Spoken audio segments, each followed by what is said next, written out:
utang-utang dulu saya. Perih. Istilahnya bisa menggerakkan ekonomi masyarakat sekitar kan.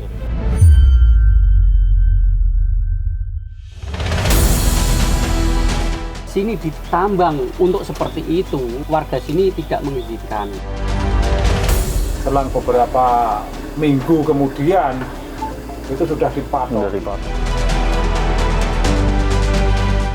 Kan kabeh niku sedulur, Pak. Nek kula ngrencangi mriki, mungkin mesti mriki gelo, nek kula ngrencangi mriki sing mriki gelo. Nggih kedah adil wae, Pak, tengah-tengah.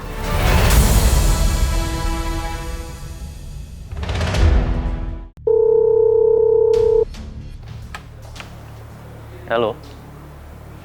Iya, Pak. Siap. Saya ke ruangan Suraya. Den, ini ada surat penugasan kamu dan tim untuk diselesaikan di daerah Pati. Tolong diselesaikan dengan baik ya. Siap.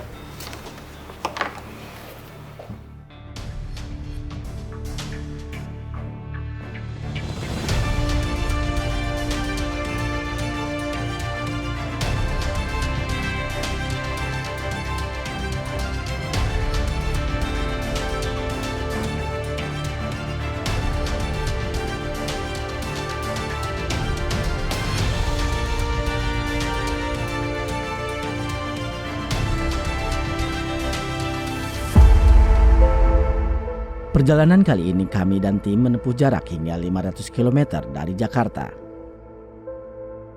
Stasiun Tawang di pagi hari menjadi awal perjalanan kami di wilayah Jawa Tengah.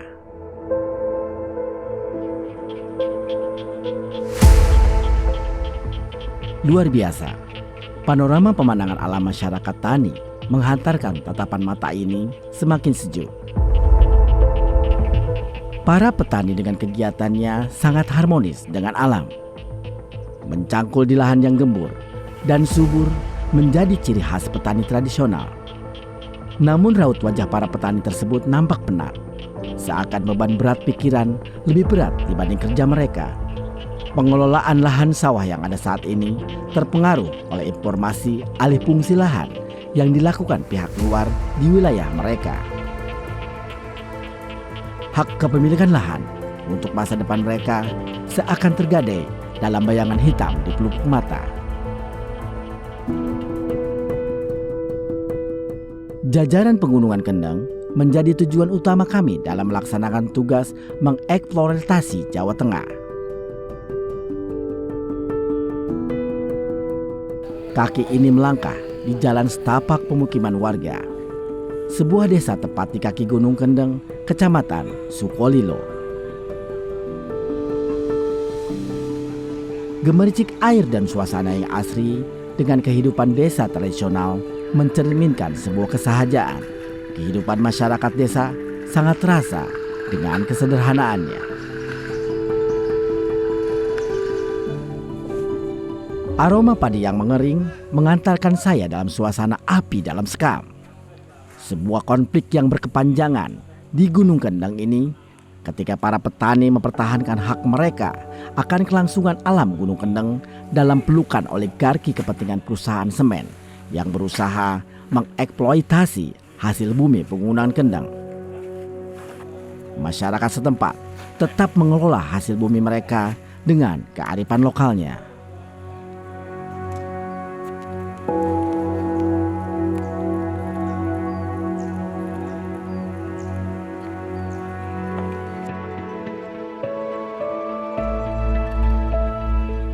Tanpa terasa, langkah kami menjejakkan kaki di wilayah budidaya ikan bandeng. Daerah Pati merupakan lokasi budidaya ikan bandeng terbesar yang tersebar di sepanjang pantai Kabupaten Pati.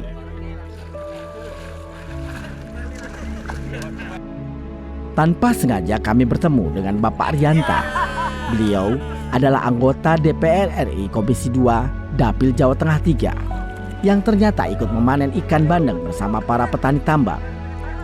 Saya tidak menyangka sosok sederhana ini merupakan seorang anggota DPR RI yang merupakan wakil rakyat di daerah pemilihan Jawa Tengah 3. Dan akhirnya Perjalanan kami di Pati, Jawa Tengah dimulai dari sini. Pak, sambil makan saya mau minta izin, kan saya dari Jakarta, niatnya saya mau eksplorasi daerah sini. Boleh. Terkait kasus-kasus apa yang ada di sini. Saya minta izin dulu sama Bapak yang punya wilayah. Boleh. Boleh. Silahkan Mas. Oke, terima kasih Pak. Saya itu kehilangan sertifikat selama 30 tahun. Tahun 90 itu sertifikat saya hilang. Dan saya berusaha mengurus. Setiap saya mengurus ke desa, jawabannya enggak bisa ini soalnya sudah hilang, enggak bisa gitu. Ya dikenakan biaya daftar itu, ini daftar lagi. Terus, ya ngutang-ngutang dulu Pak, ngutang-ngutang dulu saya. Perih, selama ngurus ini perih. Baik, saya menghimbau kepada warga masyarakat ketika melakukan upaya-upaya administrasi di dalam pengurusan dokumen sertifikat tanah. Saya harapkan masyarakat untuk bisa memahami tentang standar pelayanan yang berlaku di BPN. Kita tahu bahwa standar pelayanan di BPN itu diatur di Peraturan Kepala BPN nomor 1 tahun 2010 tentang standar pelayanan badan pertanahan. Kemudian tentang biaya, itu juga diatur di Peraturan Pemerintah nomor 128 tahun 2015. Kemudian yang berkaitan dengan PPh final itu diatur di Peraturan Pemerintah nomor 30 tahun 2016. Jadi intinya masyarakat agar memahami tentang mekanisme pelayanan di BPN, seperti contoh biaya peningkatan hak guna bangunan ke hak milik, itu biayanya hanya 50.000, tetapi di dalam praktek bisa mencapai puluhan juta. Sama Pak Rianto, langsung 1 bulan 2 bulan enggak ada, langsung jadi itu. Pegunungan Kendeng merupakan salah satu kawasan kars di Indonesia. Kars merupakan kawasan yang terdiri atas batuan kapur yang berpori. Wilayah ini terletak di Pulau Jawa, membentang dari Provinsi Jawa Tengah ke Jawa Timur. Kawasan Kendeng ini terdiri dari 2 deretan pegunungan, yaitu Pegunungan Kendeng dan Pegunungan Kapur Utara.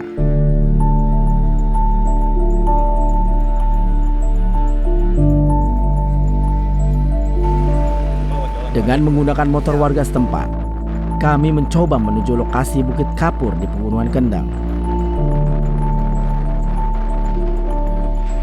Sepanjang jalan kami disuguhi pemandangan yang berbeda dengan panorama awal saat kami hadir di wilayah ini.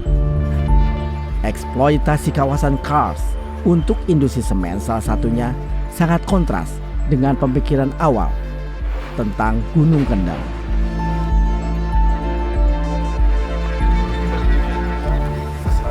Sejauh mata memandang, sayup terdengar suara mesin berat di kejauhan. Berbagai alat berat seperti bekok pun digunakan untuk menggempur dinding kars Pegunungan Kendeng, di mana nantinya akan terjadi eksploitasi dan permasalahan di sektor lainnya, seperti lingkungan masyarakat yang ada di sekitar Pegunungan Kendeng.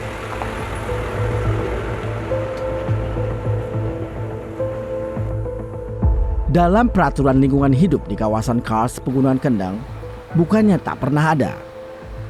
Pada tahun 2011, Presiden Susilo Bambang Yudhoyono pernah mengeluarkan keputusan presiden terkait kawasan kars Pegunungan Kendeng.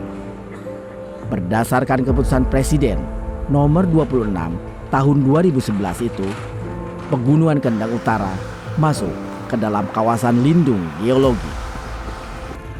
Peraturan Daerah Jawa Tengah nomor 6 tahun 2010 tentang Rencana Tata Ruang Wilayah Provinsi Jawa Tengah tahun 2010 hingga 2030 juga menegaskan bahwa cekungan air tanah Watu Putih atau CAT masuk dalam kawasan lindung geologi karena merupakan kawasan imbuhan air.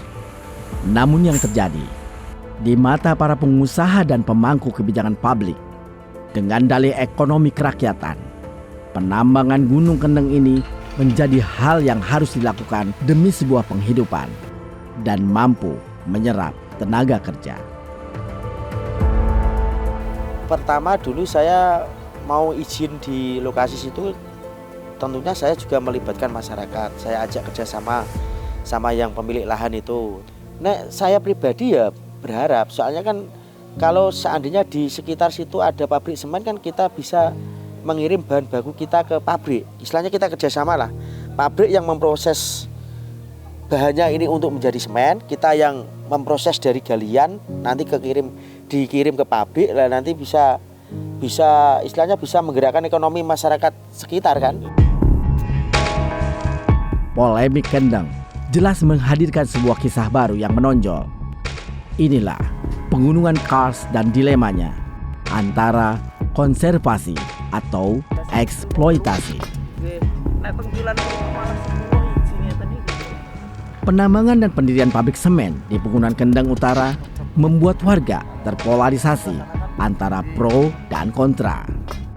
Hal inilah yang akan mereka tanggung sebagai malapetaka di kemudian hari sebagai akibat dari kerusakan alam. Jadi ada juga masyarakat yang mengatasnamakan mereka jaringan masyarakat peduli Kendeng. Jadi mereka itu memang tidak suka bila tanah Pegunungan Kendeng ini dijadikan sebagai tempat penambangan semen seperti itu. Kalau saya pribadi, kalau dipilih untuk disuruh milih adanya penambangan sama adanya pabriknya, saya lebih pilih ada pabriknya. Gitu.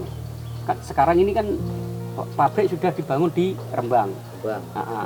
Yang saya khawatirkan itu justru tanah sini yang ditambang untuk diusung ke sana.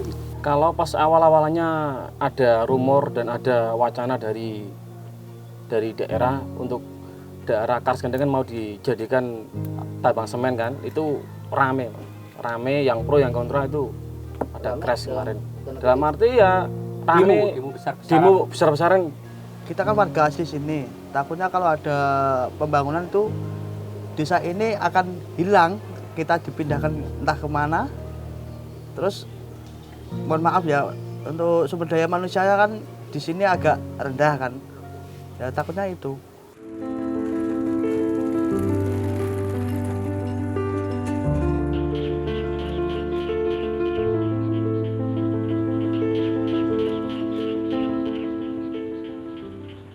Sukolilo adalah desa yang asri. Sawah-sawah membentang berhektar-hektar, berdampingan dengan kebun jagung hingga ke pinggiran Pegunungan Kendeng Utara. Sawah-sawah itu dihidupi dari aliran sebuah mata air di dekat pemukiman. Warga membuat parit kecil dan selang air untuk mengairi sawah mereka. Suasana desa itu tenang sampai suatu hari datang kabar rencana pembangunan pabrik semen di sana. Keberadaan tambang sempat disoroti di berbagai pihak lantaran pendirian pabrik semen mendapat penolakan dari masyarakat. Penolakan penambangan batu kapur terus berlangsung di wilayah seputar lereng Pegunungan Kendeng di Kecamatan Sukolilo, Kabupaten Pati, Jawa Tengah. Masyarakat mengklaim akan besarnya potensi kawasan Kars ini yang menyebabkan sejumlah pabrik semen berencana melakukan penambangan. Hal ini akan dikhawatirkan akan berdampak pada kelestarian sumber alam di sekitarnya. Demo penolakan masyarakat dari tahun 2004 hingga 2019 menuai polemik yang berlanjut hingga ke lapangan depan Istana Negara di tahun 2019. Namun, di sisi lain, di kawasan tersebut banyak lokasi pertambangan yang dikelola warga setempat. Saya izin, saya tak ngomong dulu. Jadi waktu itu di sini mau ada pabrik semen. Itu sebenarnya belum ada apa-apa. Tapi tiba-tiba seorang gubernur Bibit Waluyo itu datang matoi waktu itu ya. Padahal belum ada apa-apa. Belum ada. Lah tanah rakyat kok tiba-tiba dipatoki. Masyarakat berontak mau diapakan. Nah, itu. Memang belum ada sosialisasi. Belum ada sosialisasi. Langsung datangkan watok-watok lah itu ya, rakyat marah tuh. Itu kejadian yang sebenarnya. Jadi berawal dari arogansi oknum pemerintah Waktu itu masih Pak Bibit, lalu saya masih ingat betul. Saya yang namanya sidang AMDAL tak ikuti terus. Jadi waktu itu kepala Kesbang Polinmasnya yang di Pasrai itu Pak Agustusono. Waktu itu Pak Bibit di Boyolali. Jadi hasil sidang waktu itu di Karisidenan itu langsung telepon mau dibawa ke musul Pak Bibit. Intinya untuk melegitimasi bahwa masyarakat setuju dengan pabrik semen. Padahal itu belum apa-apa. Nah, tiba-tiba selang beberapa minggu kemudian itu sudah dipatok. Mau untuk tapak pabrik ya Mbak Yo. Nah, rakyat kaget. Apa kaget? Tahu kaget? Jadi merasa apa ya? Terkejut. Kok belum ada apa-apa kok tiba-tiba dipatokin oleh waktu itu yang mengatasnamakan pabrik. Ya praktis terjadi keresahan sosial yang begitu hebat. Nah, saya sebagai ketua Kadin waktu itu mendukung investasi, masuk ketua Kadin menolak. Walaupun ini sahabat saya, dia yang aktor inteleknya nolak, tapi saya juga sering main ke sini, nggak apa-apa. Soal perbedaan pandangan kan nggak apa. Jangan melihat orang kampung itu, orang kampung belum tentu goblok. Iya benar. Menurut saya. Apalagi orang-orang Pati Selatan, Kecamatan Sukolilo sini, Kecamatan Kayen, itu orang-orangnya super nekat. Dalam konflik polemik eksploitasi pegunungan Kendeng, keterlibatan masyarakat Samin Sikap menjadi pemantik sebuah pergerakan besar. Ketua adat masyarakat Samin Sikap menyikapi hal tersebut bukan sebuah sikap asli masyarakat mereka, di mana demonstrasi dan kekerasan fisik sangat dihindari oleh masyarakat Samin Sikap. Dan warga Samin memilih netral tanpa ikut terlibat langsung dalam polemik panjang ini. Kini saya ngeten lho Pak, kok mboten kantuk demo niku maksudipun mungkin kan kabeh niku sedulur Pak. Nek kula ngrencangi mriki mungkin sing mriki gelo, nek kula ngrencangi mriki sing mriki gelo. Nggih kedah adil wae Pak, tengah-tengah. Sing penting nek kangge nguripi sedulur kathah niku kula pancene setuju. Kersane tinggi nyambung urip ngoten Pak. Lah sakniki nek pabrik-pabrik do mboten kantuk, lah sing mboten gadah kerjaan kan perdamel napa to Pak? Akhire mboten tegel kalih dulure piyambak. Sing penting nek pabrik semen Rembang saged produksi, utamake lingkungan diutamake. Ping kalihipun sedulur saking pundi mawon sing nderek kerja kedah ditampi mampune napa. Kula ngoten Pak riyen niku. Dados sok sinten mawon sing nderek kerja ten mriku nggih kedah ditampi. Kersane tinggi nyambung urip sedulur kathah. Ngoten. Lah eleke napa nek kangge sedulur kathah? Kesan tinggi nyambung urip. Lah nek sakniki pabrik-pabrik mboten kantuk sing tiyang pengangguran kan kerja napa to Pak? Sakniki kula gadah lari mawon kula kan matur mboten kuwun. Kan kerja napa pamrih? Lah njeng pen nek dados laut Mbah yen ngoten lho. Nek dados laut niku mboten urusane jenengan Mas kula ngoten nggih. Niku pun alam sing ngurusi. Kula mboten dukung, nggih mboten ngaken. Nggih mboten nolak ngoten ya Pak. Soale nek klebunipun king ulangan, tiyang Samin niku kan mboten kantuk nderek demo-demo ngoten niku. King ulangan lho Pak niki. Jadi saya sampaikan kepada Mbah Lasio untuk kewenangan pemberian tanah perhutani kepada warga masyarakat itu tidak ada kaitannya dengan kewenangan gubernur. Jadi Pak Ganjar pun tidak bisa kan memberikan tanah ini kepada warga Samin Sikep khususnya, karena ini memang bukan tanahnya provinsi. Jadi ini tanahnya perhutani, perhutani itu BUMN, nah sedangkan yang mengurusi BUMN kehutanan itu ada Kementerian BUMN, kemudian Kementerian Lingkungan Hidup. Kalau dulu Kementerian Kehutanan. Kemudian plus tentu ini Kementerian Keuangan.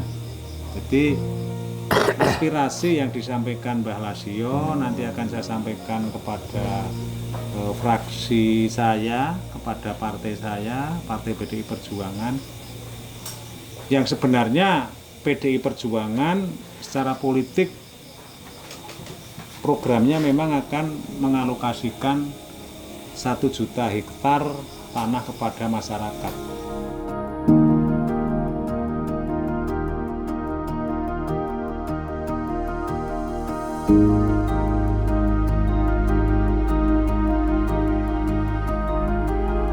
Thank you.